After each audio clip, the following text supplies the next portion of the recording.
Good evening. I'm Bill Hammer from Design Lens. Thank you for allowing me to be here tonight, providing some information on the building condition evaluation process that we've been working on. As part of your 10-year facilities plan, you had a number of categories that you listed in that report back to the state.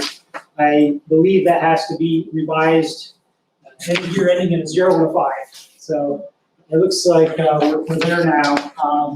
With that, we were engaged to help with the facilities plan to help provide information for your next update. That was one part of it. The other part was to really refine the list of needs that you have so you could have some good information for financial planning. As you can see from this index from your 2015 plan, there are a number of things that were related to this building condition evaluation that were part of it. So what we try to do is utilize this very similar process as you used before, just for consistency in your documents and a good comparability between then and now.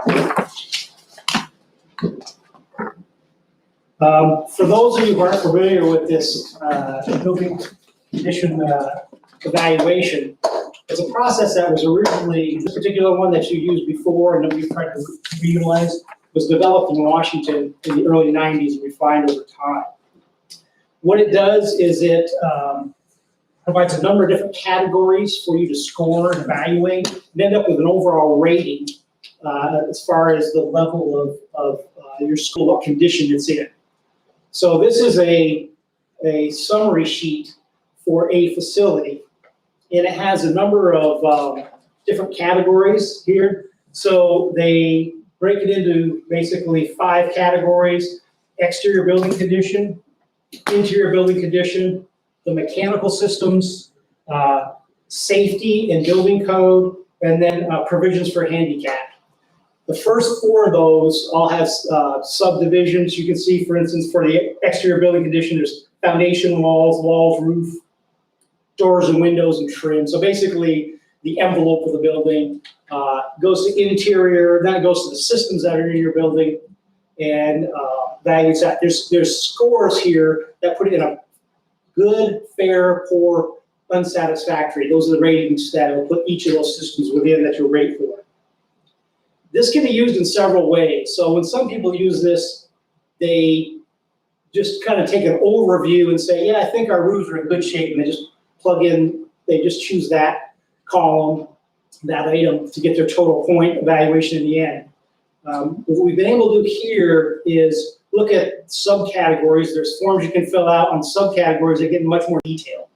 And that's what we've done here, which really will give you a lot better information as far as specific needs you have going forward. And that'll become clear as I go forward a little bit.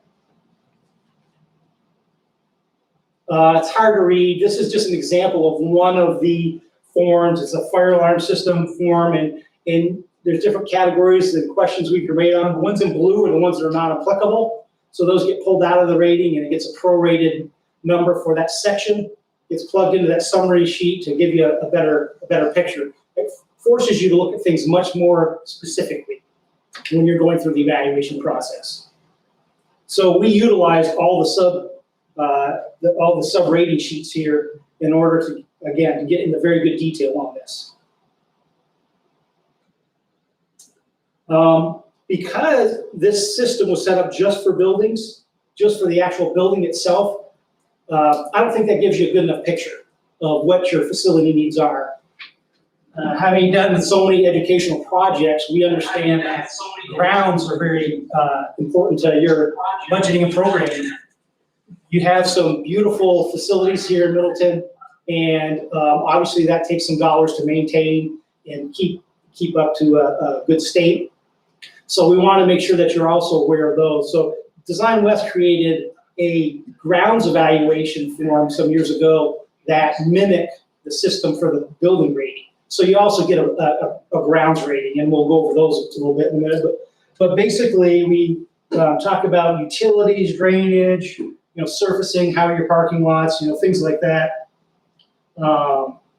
Landscaping. There's special construction for things like play structures or bike racks, flagpoles, those kinds of things. General safety, fire department access, or there fire hydrants nearby, those kinds of things. Also special structures, trash enclosures or storage buildings or press boxes, pump stations, those kinds of things. And then we also go into some of the other specifics like lighting for your sports fields, turf, which are conditioning your surfaces like your track, and a number of things like that. So we try to encompass all those things. You're also getting a view of where you stand on your grounds scores. I want to talk a little bit about the process of doing the inspections. So these are all the facilities that we evaluated. I want to thank Blue Kelly. He took the time out of his busy schedule to walk every building with me, and that makes the process so much better and the information so much better that comes out of this evaluation. So the first round, I think we did 11 straight days of walking through facilities. That's going through virtually every room. That's in basements, attics, roofs, and walking around the outside in the rain. So those kinds of things. Blue was a wealth of knowledge and was really helpful with that process. You can see here we've got some main buildings and some sub-buildings. I use the middle school for an example. If you're trying to evaluate the middle school on just this general summary sheet, you really can kind of get a diluted picture with all the different ratings that go into it of what the score will be, because you just have a score for middle school. Well, the main building is different than Annex A, is different from Annex B, or the gymnasium annex. So what we did is we separated those and evaluated those on their own merits, gave them a score, and then prorated it among the square footage for that facility. So when you see a score for the middle school, you may say, oh, that's not a bad score. We're good with the middle school. But the real story is some things are very good, but there's some things that need to be addressed too. And when the time you average all that out, it looks to be a decent score, but there's still needs there on the low end of the spectrum. So I just wanted to point that out. That's why we did that. Where I think your previous evaluation just said middle school and the score. So you'll get some better information out of this as we go through by breaking all these out the way we did. What we've tried to do is provide now, this is a bar chart that basically lists some categories and some scores. If you're building scores between 80 and 100, basically, it's generally saying you're in really good shape. There's not really any significant renovations that have to happen. If it's 60 to 80, it's saying you need minor renovations. It's in good shape, but there's still things that need to be done. If you're 40 to 60, it's saying you have major renovations that you're going to need to do to keep this as a viable facility. And then below 40 is basically where the system says it's not salvageable, it's not worth your money to put into it, do something else for a facility. It's time to abandon it and move on to something else. So what we've done is we've rated all your systems here, all the different areas, and we've come up for ratings for each one. This is just a bar chart to give you just a general view of, you can see some of the yellow are good, and most of them are in some minor renovation area. There's a few that are in major renovation area. And we can get into specifics. There's a lot of information with this study, so if you have questions, we can get into any specifics you want as far as ratings go. We just kind of looked at it numerically to see where we're at. And I can just run down real quickly. Heights scored 64. Overall, we're at 64. Mill Creek, 67.5. Purple Sage, 75. The middle school, when you averaged them out, was a 67, but those range from 62 to 81. And we were prorated for square footage. That's how we came out with the Yobar rating of the 67, 68. Milton Academy was 85. The high school was 94. The overall fine arts building was 58. District office, 67. Food service IT building was 53. Maintenance shop, 60. And the mower shop, about 83. When you take all that and mix it together, you've got an overall district rating of your facilities at 75.7, which is in a pretty good overall rating. that's in that minor renovation rating.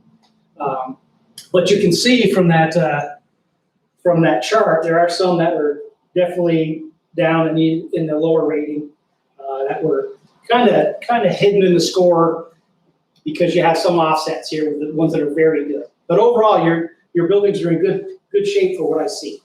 So that's some positive from this. We also did the grounds ratings here, and your grounds are in pretty good shape overall. So nothing we had was a major renovation.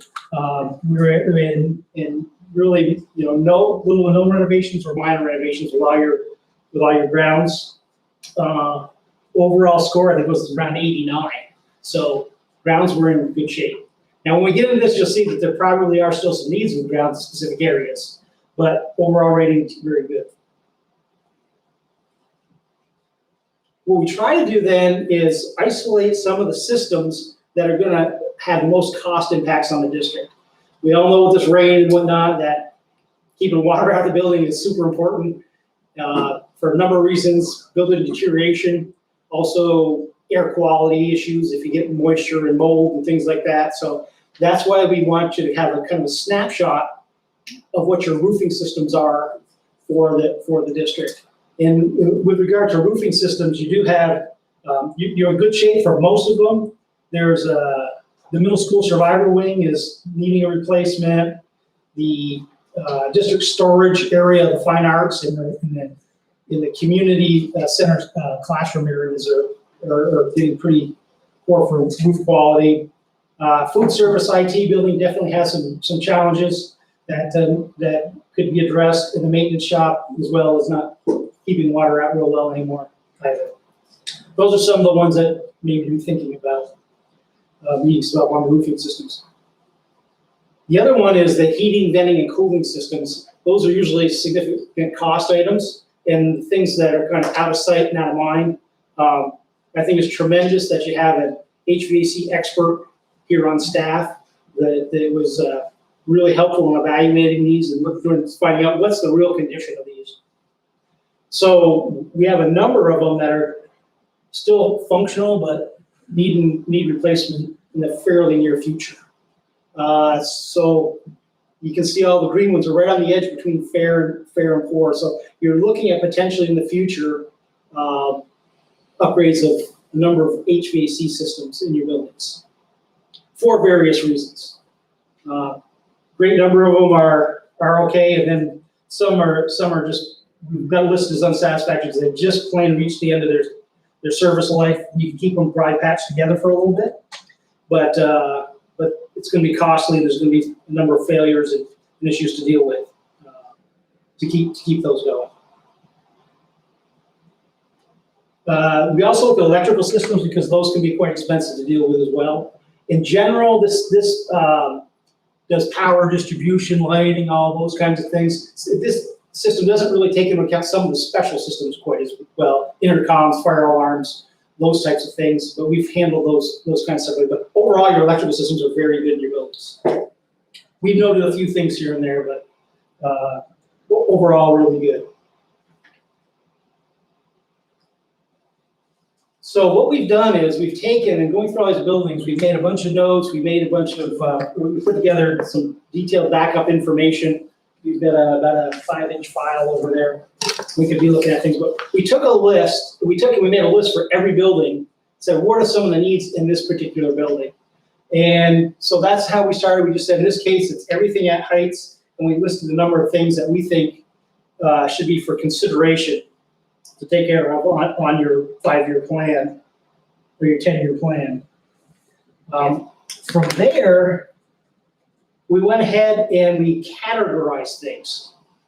And we said, okay, of this needs list, what are the most important and what category are they? For instance, is it a life safety, health security issue?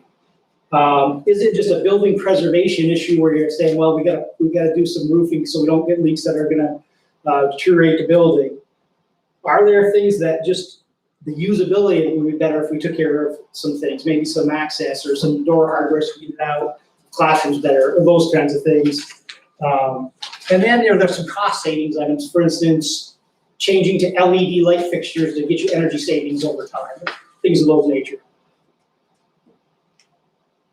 So from there, we categorize things, but we put categories, and then we also put what we thought was the highest priority of the high priority items, or where it fell in that sequence.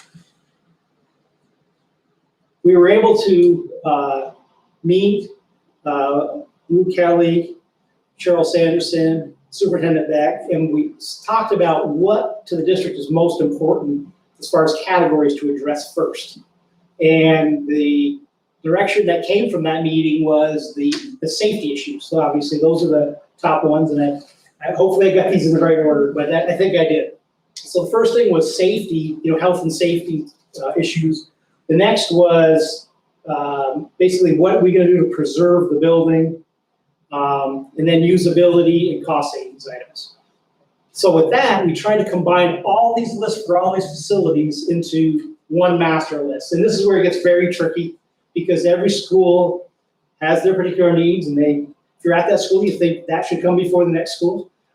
So this is a list that's pretty dynamic, and things can move in order a little bit, but I think the general range is good. So you'll see from this list, you see in the categories, it's the priority ones and their safety issues mostly on this first sheet. So this first sheet's pretty much all safety items. Into the next page, where you can see we start to go into the building preservation items. Let's see here. So we work our way down to the right one here. By the time we're down to energy usability and energy savings, that kind of thing. So that's our first attempt to prioritize that list for you. And I know that takes a lot more discussion to really refine it down to exactly what you want to do and that type of thing. And that's what we've done there. The other component of this is we have tried to put a placeholder for potential cost. Now, we don't know the exact scope of the projects yet, so these are really just placeholders to give you an idea of some of the cost ramifications. So what does it take to re-roof a building? Now, there's a lot of variables there between insulation levels, and you have to upgrade some structure and those kinds of things. But just from the many re-roof projects we do, we're able to just throw some numbers at things like that to give you an idea. And it starts to present cost with the sequence of your items. What that's usually helps with is as you allot funds to maintenance projects, you can see very clearly how far down the list you can get and which time and what time frame. So if we have this list of the top most important items, and you have a certain amount of dollars to spend on maintenance projects, you see how far down you get, then you can project it over time to say, am I losing ground? Am I gaining ground? Where am I? And it helps you inform your patrons as to the real needs that you have with regard to facilities. So we've gone ahead and done that. So that's pretty much the system in how we go about it. I didn't know if at this point you have any questions on that, but I'd be glad to try to answer those for you.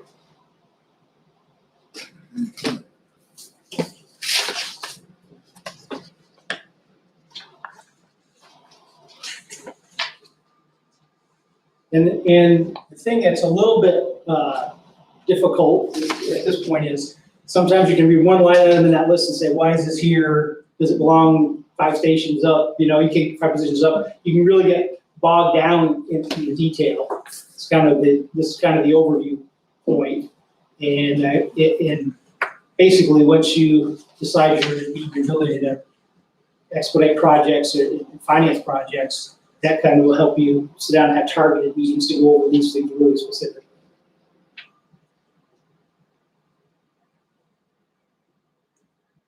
Well, I appreciate your time, and you guys did a very thorough job, Lou, and thank you guys for going through everything. There's definitely some concerning things on here, I think, that would definitely warrant discussion. And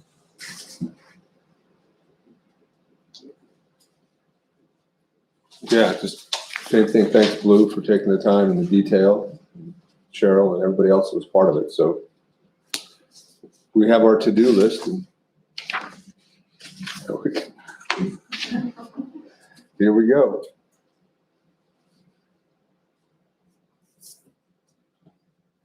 Will this packet be included in the minutes so that it's accessible for the public to see the breakdown and potential costs of, in this list? Is that okay? Absolutely.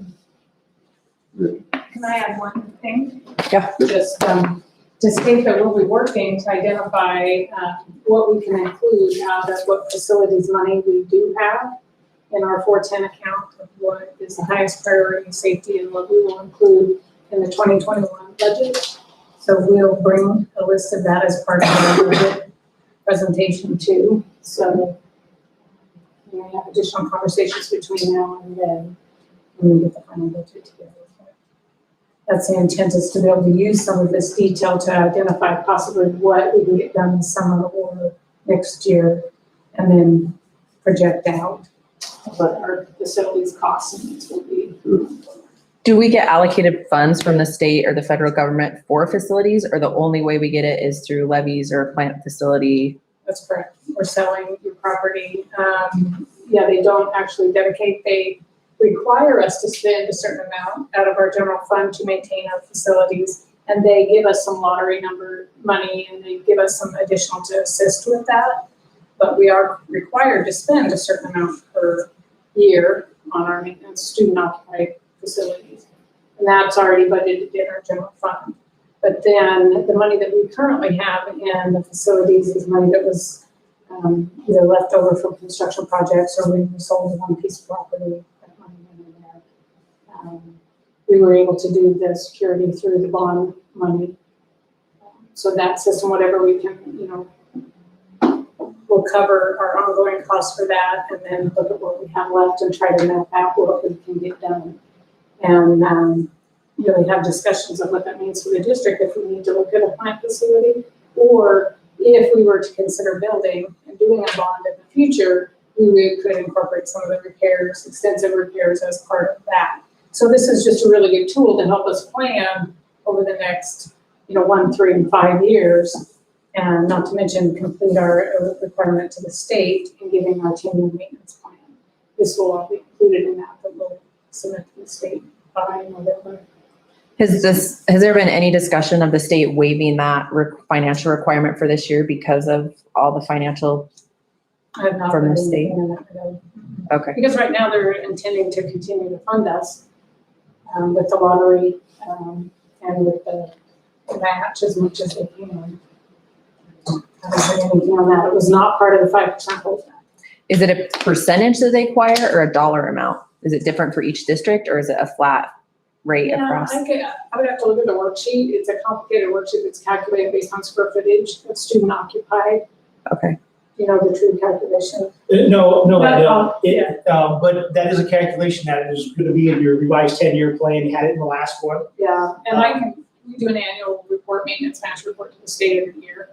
And, it kind of identifies, and if you spent way over that, you can carry some of that money forward to occupy or to meet the obligation on future years. So we'll be looking at that as part of our fall reporting to the state. Have we done any maintenance this year?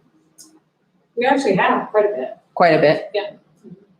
Enough that you think maybe any would carry over to next year, or no? I think we might have had a little bit carryover from prior year, and then this year, I'm saying too busy to really look at our We're total. still waiting on irrigation, we don't pay for irrigation over here. Yeah, irrigation doesn't apply because it's only student occupied, Okay. but any of the fire suppression and stuff that we've done That's in the still- buildings That's still in the works. applies, For- Okay.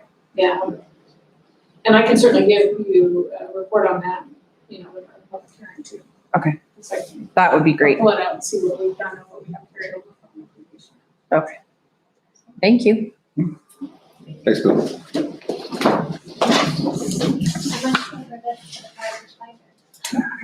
Yeah. Is that, Kristen, do you guys have, if we wanted to see the whole detailed binder, is it available to see? Okay. Yeah, we have it here. And is that the whole 5-year plan, or is that just the findings from this walkthrough? This is just the findings, the evaluation. You plan to send it electronically Download as you like, or? I think I have enough nightly reading, but I'm glad to know that's here so we can come and look at it. That is very thorough. I appreciate that. Thank you. Okay. So we'll take this, summarize it into what the district's 10-year plan is. That will go to the state. So it's taking all of this and summarizing it. And isn't there a committee put together for that, to work on that, or not? Is there a committee put together to work on that plan, or no? Not that I'm aware of. Does anyone know? I think in the past, I think it was done through the superintendent's office. Yeah. And through the district, so I would say we can put together a group with maintenance and then a board member to, solidify the plan. Okay. There isn't a state required template for that plan, so it's pretty relaxed, the format that we turn it in. So we'll look at the one that we did previously and try to kind of stay with that same format. It's good to give kind of a roadmap for everyone to, No, obviously costs change each year, but. Want to go ahead and just go right into the budget? We're just gonna move a little closer All right. so that you can hear it.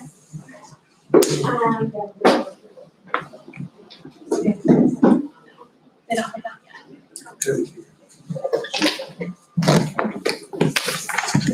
Thank you.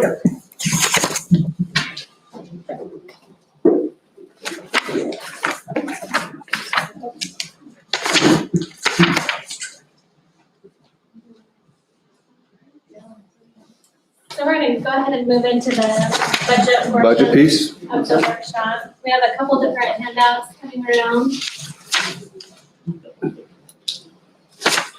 You guys will take a look at this one first. Cheryl's gonna review this real quickly, this one, please. Yeah. So I think I'm moving on this. This is really a summary of the funding side, the revenue projected for the 2021 school year. It's got the columns, okay? So the first column, 1920, is how we began this year. And basically the way that our state funding and local funding was on track, right? Really at about the February foundation payment from the state, this is where we were looking. Then, obviously COVID hit. So the second column is our 2019-20 less the 1% that they held back. And down at the very bottom, you'll see 102,000 negative. That's how much our general fund was reduced. We also reduced another 100,000 out of technology, which is a separate fund. So we reduced about 147,000 as our 1% holdback. The most significant then is 2021 going forward reflects the 5% holdback that the governor intends to state July 1. Okay, and they've identified, Tempo has identified for us where those areas will be. And so as you go down that column, I have total general fund state funding, and then the difference between the 1920 less the 1% and the 2021 with the 5%. We're looking at right at $1 million reduction. Then down below is our other funding sources or local funding, which includes our supplemental levy. So you'll see with the loss of the supplemental levy, that our total we're looking is 2.3 million. Now some of these numbers, really the only one that's probably a little bit unknown is our transportation reimbursement, because we don't fully know how they're going to reimburse this year, and we won't receive it until next year, because we didn't have to do all of our routes, but our contract states that we have to pay 50%, but will we be reimbursed for that?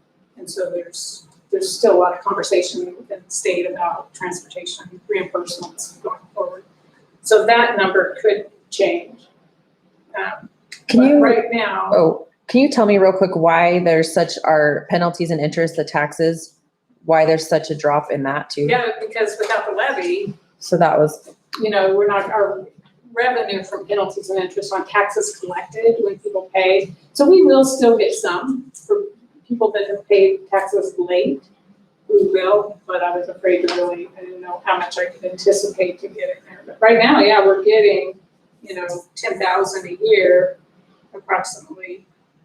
So I really felt like I needed to drop that down because it adds up pretty quickly if people don't pay their December payment and they pay it, their tax payment in December and they pay it late. We benefit from that. We get penalties and interest. So back into about 4 years, we're still receiving tax payments from 16, 17, 17, 18, 18, 19. So some of this will still trickle in, but there's no real way. And our auditor will work with the county to try to identify any tax receivables that's out there for our end of year. But right now, it's hard to really explain. The tort levy is our ability, we can claim part of for our liability insurance. That's what the tort is. Tuition, we do charge for all day kindergarten, and we charge some fees for summer school for the kids that want credit recovery that are not at risk. They do pay a small fee. Our earnings on investments, we're hoping to stay pretty much the same, but that will depend too on the money that we have to use our reserves out of our LGIP, the state. We're able to kind of float money because of the way the state pays our payments. We can keep it over there drawing interest. And so we're hoping to be able to still do that. But that will depend a little bit on how we look the year. So, and then E-rate, it should be relatively flat. We don't have anything really big to do with that. And then other local revenues include our facilities, rentals, anything that's kind of odd that comes in that we can generate money for, people using the church that uses Snow Creek, things like that. We generate some additional monies on it. So in starting the budget process, you're saying we're down 2.3 million plus. So, we knew when we started all these conversations, we were really concerned about the levy, the supplemental levy, which was the 1.3, we were hoping to collect 1.5, that would amount to about 5%.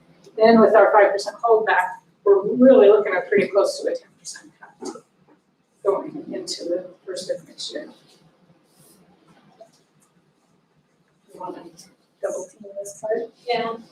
You guys have questions on that sheet at all? What's the leadership premiums? So leadership premiums are a state-funded category. Those were developed probably 4 or 5 years ago to help districts compensate for various leadership positions within the district that certificated staff were taking on that we could then compensate them for. So currently, our leadership premiums cover our mentoring program, our extended days for our instructional specialists and our counselors, our PBIS leads, our grade level leads, our TIAT team members, curriculum leads, hard to fill positions. That's a pretty lengthy list of what's getting paid out of those leadership premiums. And a very large percentage of our certified staff receive and we're getting it.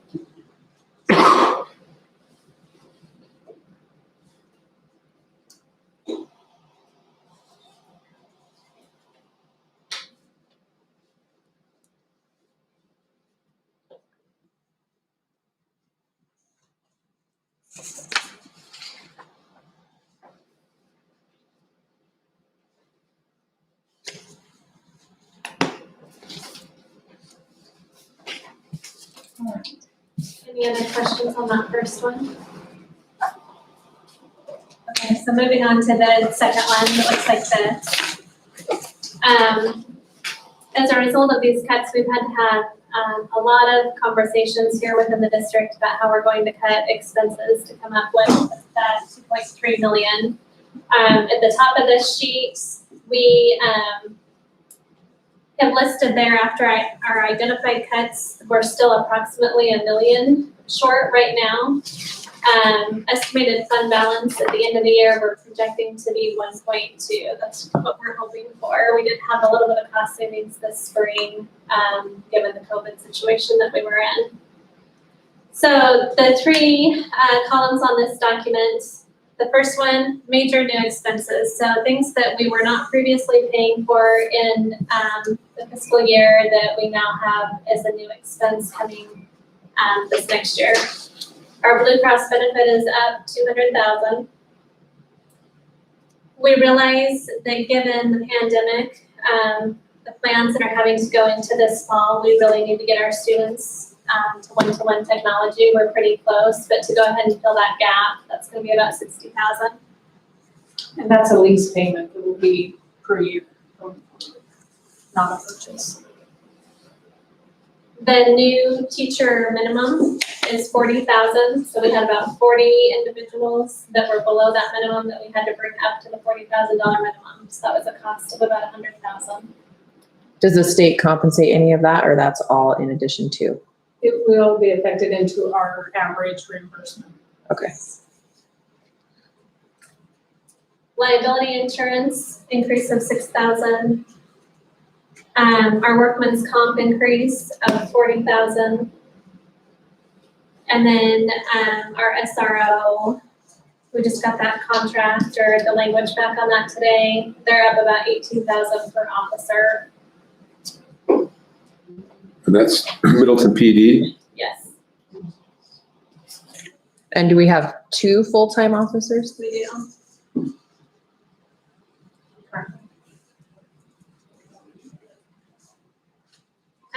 We asked this group to attend tonight because they've been a part of these conversations over the last couple of weeks.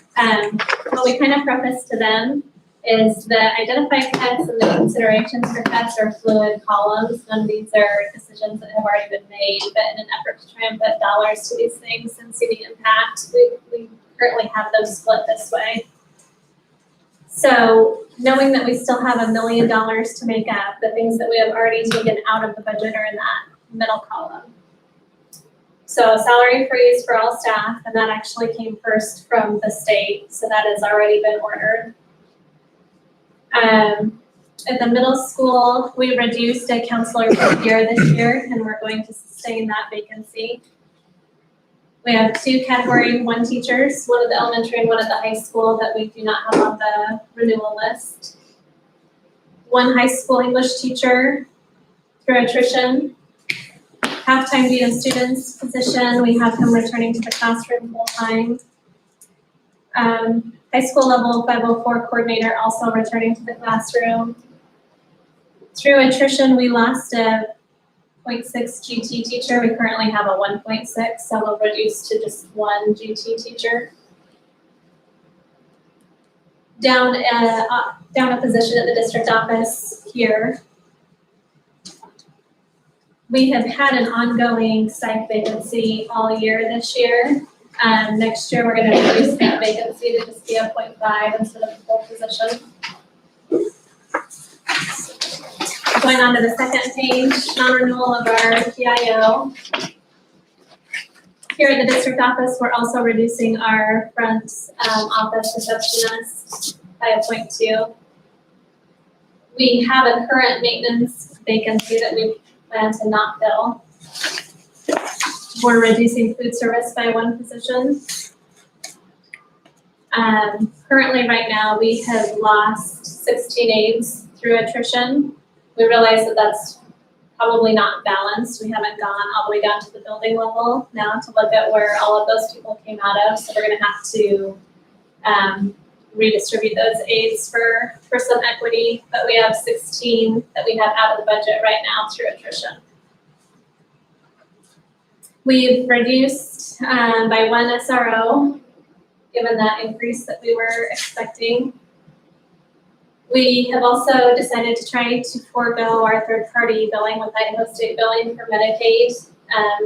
We have an individual here on staff who we are going to train up to take on that responsibility and get rid of that contract, which will save us some money.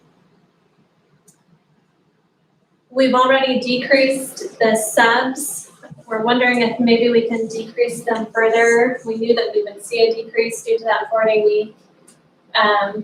Would like to have a conversation with teachers about possibly reducing subs further in the future if we can make an impact there. We were planning on doing the science adoption. We pulled that off and decided to do just a pilot only. We've reduced supply budgets across the board.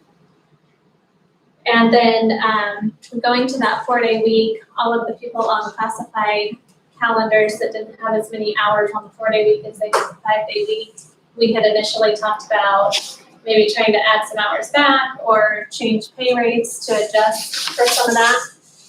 Not adjusting for it is the way we have it in the budget now, and that saves us that $353.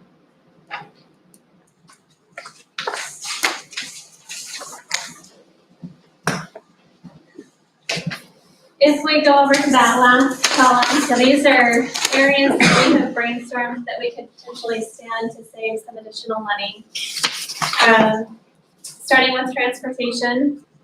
So we do run a midday bus route for our kindergarten students that are just half day, the morning and the afternoon kids, and then we run them at lunch. So we could look at eliminating those routes. I have the current cost on there as well as the projected cost for next year. Realize though, in terms of savings, if we cut those, we do get some reimbursement for those. So it's not gonna be a straight half savings. And Cheryl and I are gonna work to further detail out what that savings would be. We've also talked about eliminating student transportation one way. We've talked about implementing a pay to play. That pay to play, we've talked about different rates for that. Yesterday in discussions, I think we were at 150 on high school sports for in-district students. I think we did the math, and to actually cover the cost of athletics, we were gonna be at 500. So there's still a pretty big gap there.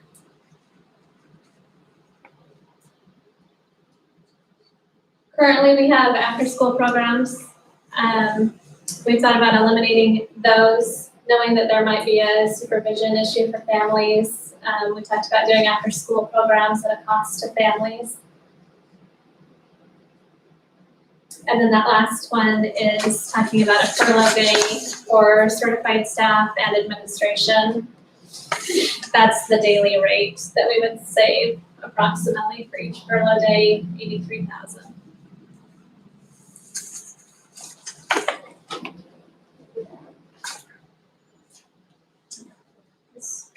So can you talk to me a little bit more about transportation as far as what the law requires for ADA requirements? Do any other districts not bus their kids, or what? Are we bound by law, or kind of what? We're not bound by law to provide transportation. It's a may provide if it's, what was the word they used? It was the practicable. So, and I've talked to different districts and looking at that. Cutting the midday routes has been something that a lot of districts are doing right now, where their kindergarten, if the ridership is low, where they've gone to full day kindergarten to help prevent that. A lot of districts use their literacy money for full day kindergarten. In our case, we actually charge for full day kindergarten. And we've really talked about it a lot within the buildings, and we kind of have a capacity issue in classrooms if we doubled up our kindergartens and made a full day, but it's possible that we could do that. Or we just don't provide transportation and parents transport them. So that's done quite a bit. I think a lot of districts are really looking at it because the way that our contracts are written, even though we reduce our route, or we reduce our miles on our number of trips by going to the 40 week, their overhead, they adjust their route price to help cover that. So really the only way for us to reduce our transportation costs is to eliminate routes, actual physical, we're not gonna provide it. And everybody struggles with what the equation is then, because we do lose some reimbursement also, but because this district's so high, we have 1,200 68 riders, we have about 31%. As compared to 4,000 riders with 6,000 students at Caldwell. So just looking at that.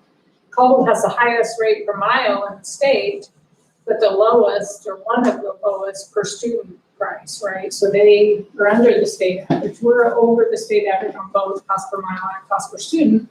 So the state actually penalizes us and reduces our reimbursements by 16% currently. So I'm afraid, since our route prices are going up, that it's gonna increase that gap even more. So we need to look at some ways to get our rider costs down. We'll get our ridership way up, but our buses are already pretty full. So that conversation, and in talking about it, if the parents drove the student one way, we could provide after-school program or something to keep the kids in. Because of our longer day now, if we had an after-school program for an hour or so to keep till 5:30, then the parents could pick them up after work. So the impact on parents may not be as big for those that don't pick them up anyway. So that conversation, we really need to work, and we'll work with public transportation, we'll work with other districts and the state on how the calculation, at what point do we hit where we can reduce our ridership to reduce our penalty and increase our reimbursement, but reduce the cost so that we actually can benefit from cutting. If we cut routes that don't save us, that just hurts our families without being able to recoup it. But I think that it's something we need to very seriously look at. And we're just way out of whack as far as the state average and the cost. So 31%, that's our ridership, is 31%. Last year, yeah. And do we know that by building? They do counts like 3 times a year. So they probably can give it to us by route, by bus, which would give us building and even, it's just 2 buildings. So we can work with them and see if we can get it. But we're fortunate to have a lot of stay-at-home parents. So I think a lot of parents transport their kids. So that's really it's hard to put an exact amount to what we can do. But I think that we're not the only district really struggling with that right now. Because costs just continue to go up. What about the pay to play? When you gave this 150 number, that's not gonna make it to $1 million, right? Like, I guess my question is, these additional cost considerations, not one cut is gonna fix the problem. It's gonna be a blended or multiple, or am I understanding that correctly? Yes. Okay. And I think the message really, the reason I wanted to talk to you guys too, is that most of the stuff in the middle we've been able to do without really cutting education, right? And quality and the impact on the student. But in order to cut another $1 million, we're gonna have to affect our community in some way. And sports right now is about $400,000 between transportation and coaches.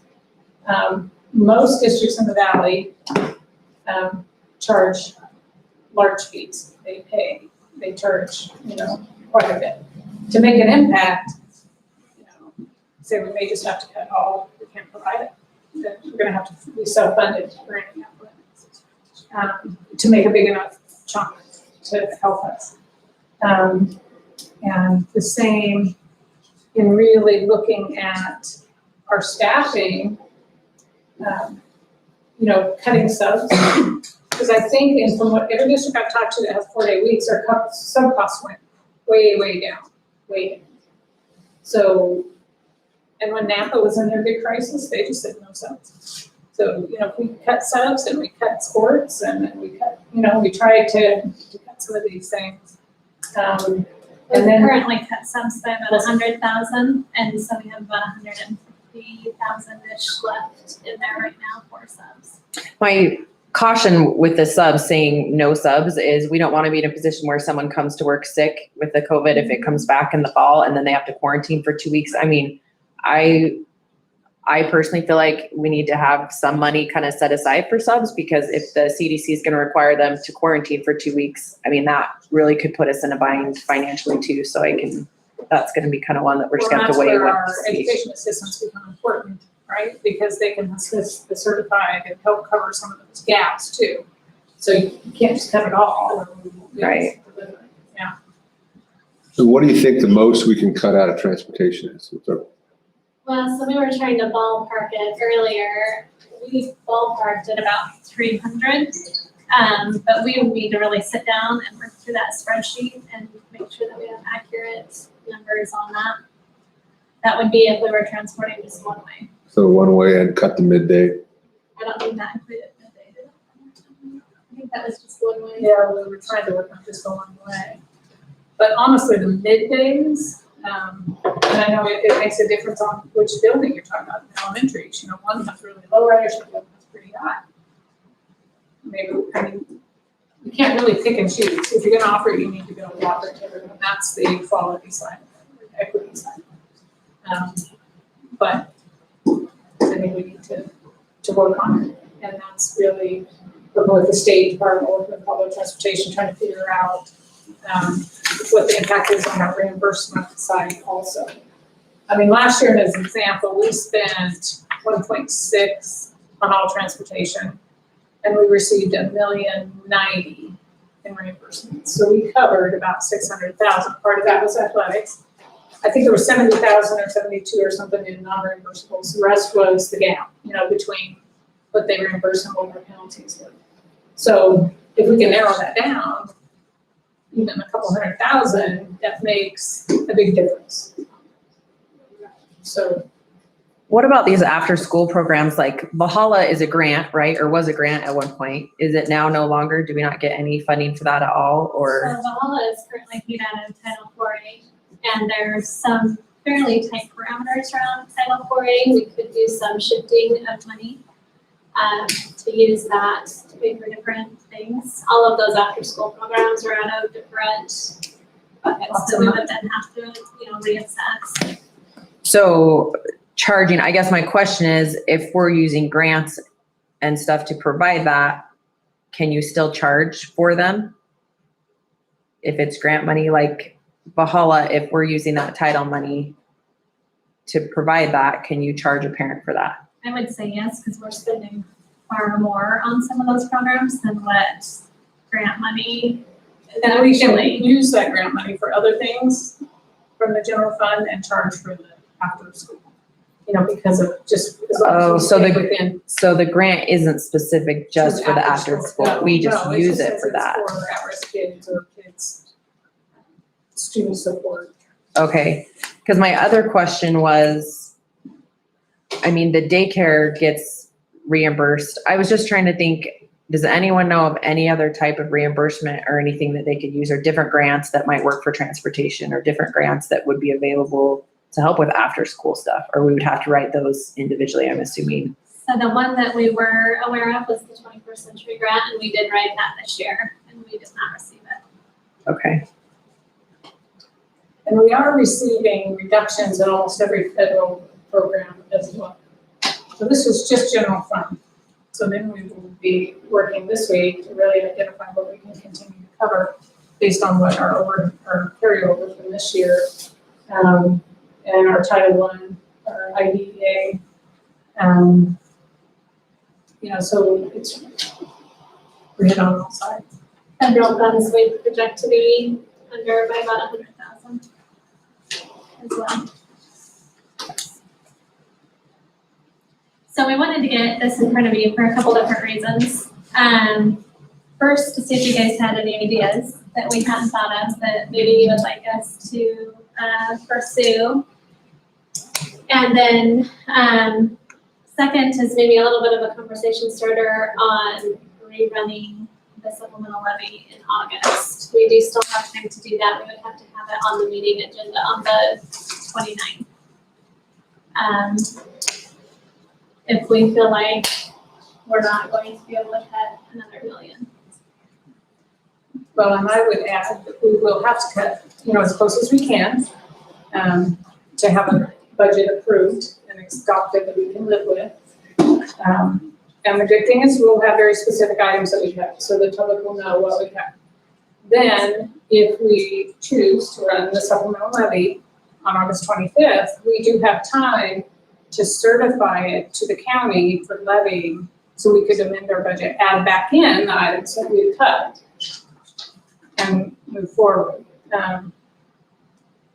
So it's, you know, and I know it was difficult to explain in, you know, when you're talking about cutting $1.5 million, $1.3 million, until you start putting pencil, and then with the state throwing another 5%, it will become very specific and we will be able to identify to the public what we've cut, what we will add back in if the levy were to pass. And we can adjust the amount of the levy. We could take it back down to the 1.3 that was passed before, and continue to work that way. But I do believe without it, there's no way that we can cut these enough without affecting our students, our families. But I do think that everyone has worked really hard in identifying areas to try to lessen the impact on education. We may, have to go into fund balance a little bit, and we can try that. What we don't want to do is go into fund balance for anything that's not a one-time spent, because otherwise you can't sustain it. We won't be able to get our revenues back up to replace that money. So it's really important to think of that when we're finishing the budget.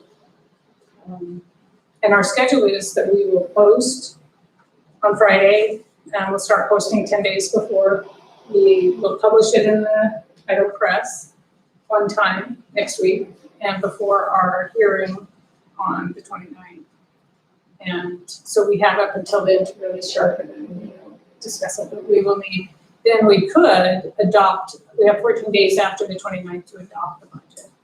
But in most cases, unless you have major changes from conversation with the public hearing, we would go ahead and adopt that evening. And then we'd have to have it to the state by the 15th of July. But that being said, we can always amend. We can amend the budget anytime through the year. And we really did invite the administrators and directors, in case you had questions, to ask people directly, because everyone's worked and done and offered cuts in every building, I think. So, it's kind of I have a couple. Andy, what do you think the reception, if we did 100% pay to play, would do to the athletic? Just think how high the number would be. Well, it's like, do you think the same? I mean, I know what I pay for my kids to play club sports. So I would say this, if you look at whatever number we have, I think. Some areas are high, some aren't. Correct. If you look at majority, I shouldn't say that. A lot of the school districts have it, some don't. If we look at a very similar school district as us, I'll say it's Chino. Both growing. They're not that far behind in terms of school district size per se. They have it, they're at 70 per sport. I'm not sure exactly how they break that up, for them. I know there's a little higher, some are lower. I think it depends on how we sell it, what we sell it as. My concern would be, I know we have money in this district, but we're not a district that's loaded with every family in the school having money. Right. So that would be my ultimate concern at some point is, even if we leveled it off at 75 or whatever it is, right? I mean, I think there's a workable number in there if that's the route we have to go. But then I think it is how we have to sell it. What is that being used for? I think is the primary question for you guys, because if you look at athletics, the school district has always funded transportation, so majority transportation, and then coaching stipends. And then, we're able to handle everything else athletically through concessions, ticket sales, and the passes, ASB. So it's sort of two distinct things that are taking place. But, this concern is at the district level, and helping with coaching stipends and transportation. So I think it's how we package that, if we have to do it, in terms of helping with it. I mean, we fundraise like crazy, we do all these things, but kids still have extra costs. Right. Anyways, start talking about shoes or gloves or et cetera. But Middleton has just been in a spot where we haven't had to have this yet. So I think the initial first shock might be rough, but I think if the dollar amount's doable, we can get through it okay. So coaching stipends and transportation right now total about $425. Well, we can't give up sports. Okay, it just can't happen. Okay, so however we got to do it, as far as, I mean, I don't believe we can give up technology either. Okay, I think we're going backwards. I mean, not passing the levy, obviously that's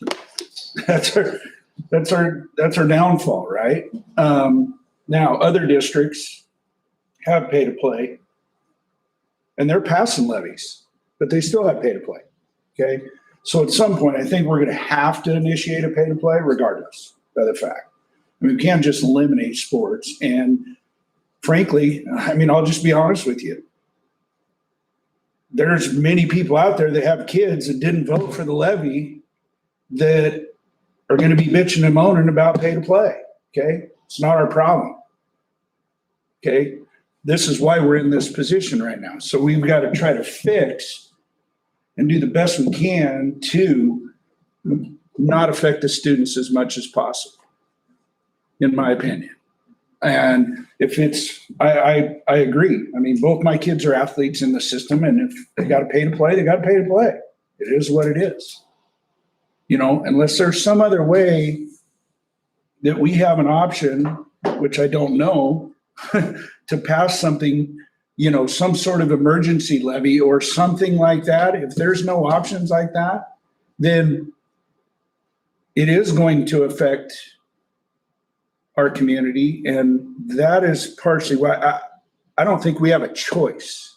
We have to put the supplemental levy back on there in August. And somehow we've got to get out to the public. This is going to affect your kid, okay? Even though they don't think it's going to, this is really how it's going to affect your children, the students, the teachers, staff, everything like that, by not passing this levy. And what the detrimental facts are going to be about it. And I mean, you guys are doing a tremendous job of sitting in here and cutting everything that you're trying to do. And in some ways, I think we have no choice but to go backwards to make some of these cuts, I feel. And to do these additional cuts, I mean, I believe in some ways you may not recover from stuff like this. And it will take us 2 to 3 to 4 steps back. And I don't feel we can afford to do that, especially when our other districts surrounding us are going forward. We can't be the ones that are going backwards. So I mean, I don't know exactly how we need to put this forward. And I mean, I truly appreciate all your guys' hard work and what you guys are doing just to maintain what we're trying to maintain without affecting the students. But I mean, I think the transportation part of it, yeah, I think you're not going to gain as much as we think we are. I don't believe. I mean, we're going to get some, I think it's going to help with the pay to play, whatever that number might be. You know, we did talk about it. Didn't we get some prelim numbers of what Ada County was doing, what Canyon County was doing, Kuna, Caldwell, and it was somewhere between the 55 to, what was it, $85 or somewhere around that neighborhood? I think it went up as high as 150 and some. But I think it was a blanket or per sport. I think that 150 was like a blanket if you're a multi-sport athlete or something to that effect. But Yeah. I'm not sure. Yeah. I'm not sure. But But that's definitely something we would have to have. yeah, exactly. Be able But to express to the public. yeah, I mean, I think we're fair in saying that we need to step up to the plate as far as that goes. And, you know, if we were going to be the only ones doing it, I could totally understand, hey, this this will not work. But, you know, almost every other district has some sort of pay to play at some point. So I think, you know, that's not going to get us our million by no means. It's a start, but I think some of these cuts that you're talking about, as we go forward with, you know, really seriously thinking about this supplemental levy again and making sure that these facts literally get out, not just, hey, this is what's going to happen. And you hit it right on the head. These are actual cuts. This is what we cut right now. This is what is going to be cut. We would, yeah, very much like the opportunity to try to rerun the supplemental and have some ideas for communication, Yeah. getting this out Yeah. better in the future. Having gone through this process, I think we're better prepared to communicate to the public, have them in here when it's here. Yeah. And I think everyone's committed to that and assisting in making sure that our public has the information they need. Yeah. The window's much shorter, from the time that we decide when we're on it. Do we know what the election would look like? Is it a mail-in ballot? Is it an in-person? Do we have any idea what August looks like? They did allow you to request your absentee ballot for it at the time. So I'm sure some people did, but the county hasn't made an announcement of the Secretary of State that I've heard. And so we'll push for that and see if we can get some information. If we look at pay to play at 150, if our cost is 425, that's 35%. So pay to play at 150 only saves us 150K. Yeah, it's Right? not. So Yeah. it's the problem I have is that we end up being as a school tone deaf if they vote our levy down twice, right? And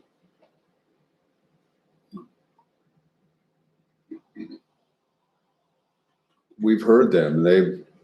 We might be united in this room, and we know we don't want to step backwards, but it just seems like the amount of people that don't have kids in the school district that have moved here from wherever, they don't want to pay. They've expressed they don't want to pay. I mean, if we're going to do something like that, the marketing piece of it, to understand that if it's going to pass, it's going to pass barely. And you've got significant people out there who already said no twice. You got people who had not had paychecks for 2 months. If we have a second wave coming, if we have it would be a united effort. I mean, it would be, I worry about that tone deaf piece that the community, then they drive a nail into us further and we have no chance of coming back in the spring. I mean, obviously when you look at cutting $1 million more, you're now cutting flesh. There's no fat. It's flesh and bone. And quite frankly, I don't know if our community cares. I don't know that our community cares that we give our kids a substandard education. I think the voice I hear out there is, I don't care. Blame it on the school board, blame it on whoever, but I hear them yelling, and quite frankly, I don't know if they care what level of education we give these kids. And we're trying to carry the flag of, no, we don't want these kids to fall in the cracks, and we have to have opportunities for them. We have to have IT support, and we have to look at COVID. We've got to make sure we spend another $60K for technologies. But quite frankly, I don't know that our community gets that fired up about it. Well, I think it's important for us, though, to communicate the message that we do, that we'll keep trying. And